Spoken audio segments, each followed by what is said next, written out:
Hello, everyone, and welcome to Web3 Unpacked. I'm Rich Pasqua, and today we have a little bit of a different format, a little bit of a news bloggy format thing.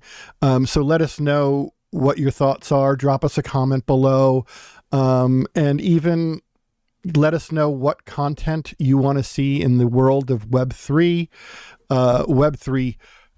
innovators and innovations and products and tools.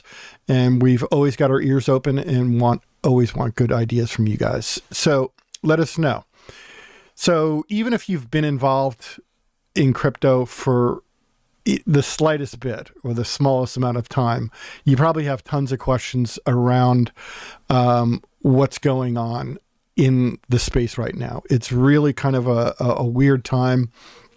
And it really is simply based upon the lawsuits that the SEC and Gary Gensler are bringing against Coinbase and Binance, right? So it's okay. It's two companies, two very large exchanges, but this could potentially have ripple effects for products and other services within the blockchain space. So it's a really important topic that we keep talking about, and everyone should have questions about. So even if you've been involved in the Web3 crypto space for a short time, there's tons of questions you have.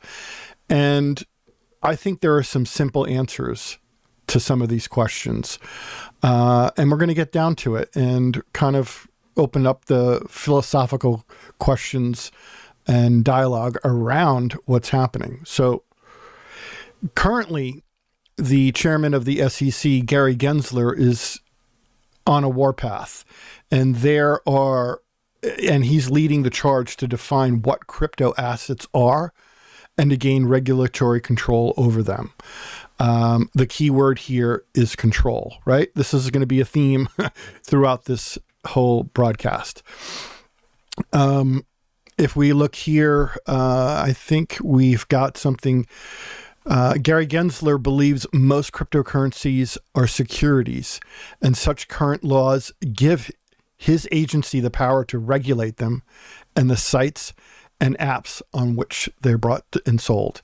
So, yep, he is making a clear stake, putting a stake in the ground, and saying that these are within his control.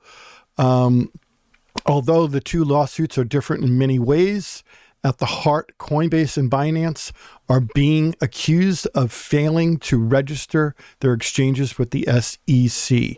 So now if you follow any of these, both of these exchanges, you're going to know specifically Coinbase and Brian Armstrong has offered to generate dialogue. He has offered to get in front of this with the U.S. government and the SEC to help guide and educate, to create regulations that work for everyone. So this is kind of a little bit of a crazy thing. So now, if we look from his own mouth, his own words and quotes, let's just take a look at this video clip here. I think it's from Fox, and you'll hear what's going on. SEC Chair Gary Gensler excoriated the crypto industry at the Piper Sandler Global Exchange and FinTech Conference last week, saying, quote, "We've seen this story before. It's reminiscent of what we had in the 1920s before the federal securities laws were put in place. Hucksters, fraudsters, scam artists, Ponzi schemes. The public left in line at the bankruptcy court." So what does one of crypto's biggest bulls think of SEC Chair Gensler's outcries here? Well, you can see that he's got his gloves on and he's ready to do battle. I don't think that is correct. I think a lot of the industry has been kind of riddled with Ponzi schemes, some of it, but those weren't true cryptocurrencies. If you look at the FTXs of the world, they weren't cryptocurrencies. They were just shuffling numbers and addresses to generate to generate phony money and phony returns for people. So yeah, not cryptocurrencies. I think that was a little over the top from Mr. Gensler's POV, but nonetheless, this is what he's saying, and this is what we have to kind of fight against. We've heard Brian Armstrong, CEO of Coinbase, say he would consider relocating out of the U.S. And Brian and his company have found themselves square in the middle of this battle. And what I could say is, I probably think Brian Armstrong and his staff at Coinbase are the most suitable to kind of front this battle, if you will. They're smart. They've been around. The U.S. based. They're a trusted institution, and they're really quite knowledgeable in the space. Why the SEC would not consider working with them to generate ideas and dialogue around how cryptocurrencies should be regulated, I have no idea. But I will say that if you don't already, follow Coinbase on Twitter, because it's informative, and two, you're obviously going to be kept up to date on what's going on. But they published a tweet and a subsequent video called "The Numbers Don't Lie," and this should be it is really, really a simple, beautiful way of laying out what Coinbase has done to comply and the potential cause and effect that these regulations may have on the entire crypto community, specifically around exchanges. So I would highly recommend that. Check that out. One of the other things we would like to talk about today is in the spirit of, hey, what's going on with going offshore.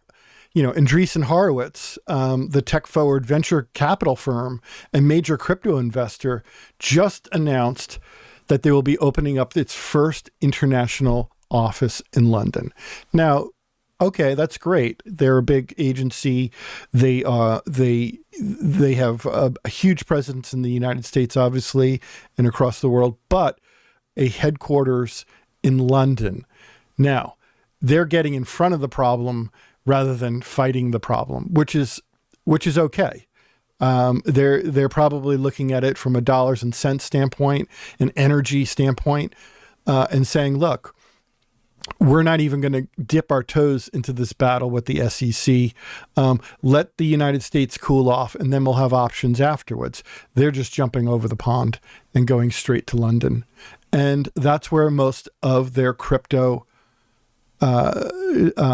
business will be done, if not all of it.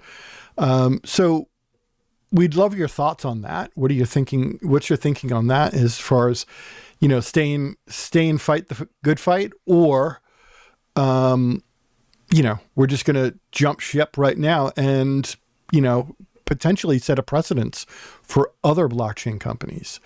And, with everything we're hearing in the United States, posturing for position with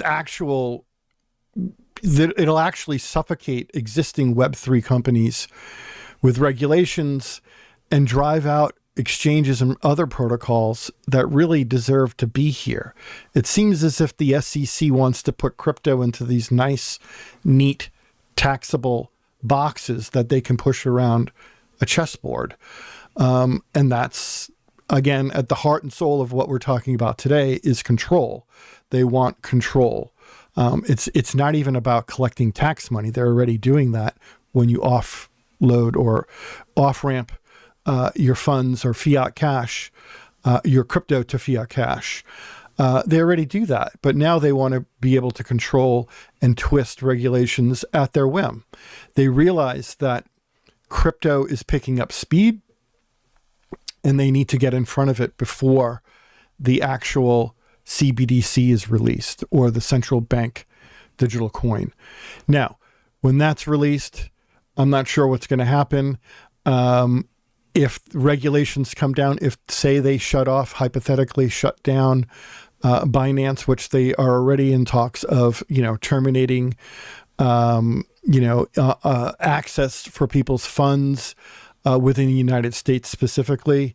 But what happens after that, right? And is it going to really fundamentally kind of change the way we do things? To me, it's simple. It's, it's not the way that decentralized organizations work or protocols work. I don't think there's a one size fits all for regulations. To me, it's simple. The SEC is not listening to people who are actually building the trusted web and the Web3 infrastructure. So Brian Armstrong and many others have offered clear dialogue around this, and guidance for new regulations are being ignored, literally ignored, for the sake of control. This is a clear case of the SEC pushing fear and doubt into the industry, into the markets, and it's all in order to gain control of your money. Tracking, perhaps the CBDCs will have tracking. Those things will, they'll say it's the new cryptocurrency. It's the new U.S. dollar, if you will, but it's going to be at the end of the day a surveillance coin, or many think it will be a surveillance coin. So, with that said, crypto holders and investors, what are we supposed to do? Are we supposed to just listen to the SEC and dump our coins? No, never do that. That is not the answer. If things get extreme and accounts are cut off, you will know probably weeks, if not or a month or so in advance, and you push your tokens to another exchange offshore, and then continue business as usual, with the sad fact that the U.S. will no longer have a large stake in this beautiful and innovation world. So the most important thing here I'd want to say is the greatest export we have in the United States is innovation and creativity. Now, most innovation is done within the tech sector. Yes, we understand that. And Web3 is a big, bright tech sector. But along with pushing down or suppressing innovation, you're eliminating our one real asset, or our real commodity, if you will, globally. And we're going to be thwarting the entire tech industry, jobs industry, education, innovation, and other countries will continue to build, continue to tap into their universities and build their thought leadership and knowledge base within this industry, and continue to thrive. So with that said, I feel it's a shame if they keep going on like this. The bigger part for me is, oh my gosh, why are you even doing it? You're not seeing the forest for the trees. And we will be, we could be in some serious hot water from a technology and a tech industry standpoint. Because no matter whether you're Apple or Microsoft or any of these other tech giants out there, Web3 technologies will be baked into all products at some point. Whether it's just tokenization or a DeFi component or gamification or collectibles or anything else like that, or just smart contracts in general, they're going to be baked in. So I think a lot of this dialogue and what's going on right now with the SEC and regulations is a bit confusing. because even if you go offshore, how are things going to work? Where is the SEC and the U.S. government going to get their hands into next? How far down the rabbit hole will they go? So that's it for today. We'd love to hear your thoughts on this issue because I know a lot of you are thinking about this stuff. Let's open dialogue. Hit the comments section below. Thank you so much, and we look forward to talking to you soon.